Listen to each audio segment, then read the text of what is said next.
Did 500 witnesses really see Jesus rise from the dead? Imagine 500 people claiming they saw an executed man alive again.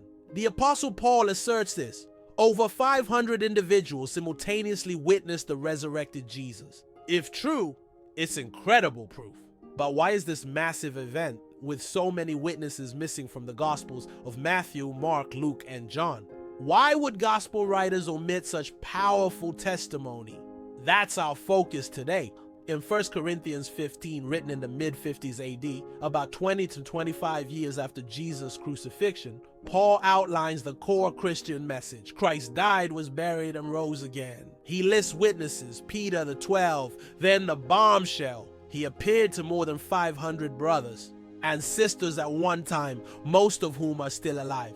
James, all apostles, and Paul himself followed. Paul's goal was to establish the resurrection as a public, verifiable event, crucial to faith, even inviting scrutiny by mentioning living witnesses. This claim was vital for the early church. Many scholars, even skeptics, view this as an early creed, suggesting Paul relayed an existing tradition dating to just years after Jesus' death, signifying early belief in these appearances. This raises a huge question. If 500 people saw Jesus, why is this absent from the Gospels of Matthew, Mark, Luke, and John? Written decades after Paul, they detail various resurrection appearances, but never this massive crowd. Why would Gospel writers aiming to prove the resurrection omit such strong evidence? Several theories exist. Gospel authors might have had different narrative goals or audiences, choosing stories fitting their specific messages. Matthew mentions an appearance in Galilee. Some wonder if this is Paul's event, though numbers aren't specified. Luke focuses on Jerusalem appearances. Perhaps the 500 witness story wasn't as prevalent in the circles informing the gospel writers, as oral traditions varied. The Gospels, being narrative-driven, might have favored personal encounters over large group events. Paul's list is a factual rundown, unlike the Gospels' detailed scenes. Furthermore, Paul offers no names, location, or timing for the 500, making it hard for others to elaborate without prior knowledge. Scholarly opinions on Paul's 500 witnesses vary widely. Many Christian apologists and some scholars view it as strong historical proof. They argue Paul's early mention of living witnesses made the claim verifiable, and 500 people are unlikely to share a hallucination. This event, perhaps in Galilee, was a known tradition Paul relayed.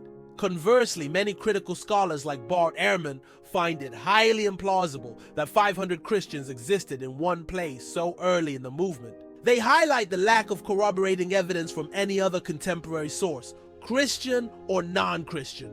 Some suggest the appearance might have been a powerful group vision or collective religious experience, not a literal physical sighting. Others believe Paul accurately reported a tradition he believed, which served his theological aim of confirming resurrection to doubtful Corinthians, whether historically precise or not.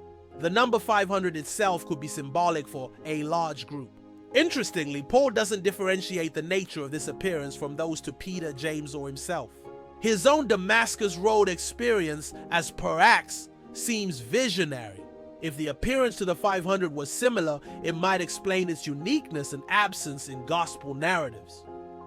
The 500 witness claim remains a debated part of the resurrection story. Paul, a key New Testament figure, clearly stated his belief that over 500 people saw the risen Jesus. The challenge is the lack of corroboration from Gospels and other sources, plus questions about the early Christian movement's size. We lack details about these witnesses or the event itself, making historical verification difficult despite Paul's intriguing statement. For believers, Paul's testimony often confirms the resurrection.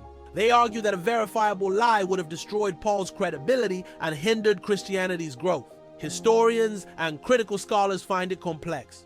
While acknowledging Paul's early report, the lack of evidence and numerical questions lead to interpretations ranging from accepted tradition to theological statement to skepticism. Even skeptics like Ehrman agree something, convinced Jesus' followers they seen him risen. Whether the 500 witness event was that something, as Paul describes, remains central to the debate. What's your take on Paul's claim? Does the gospel's silence trouble you, or is Paul's early word compelling? Share your thoughts below.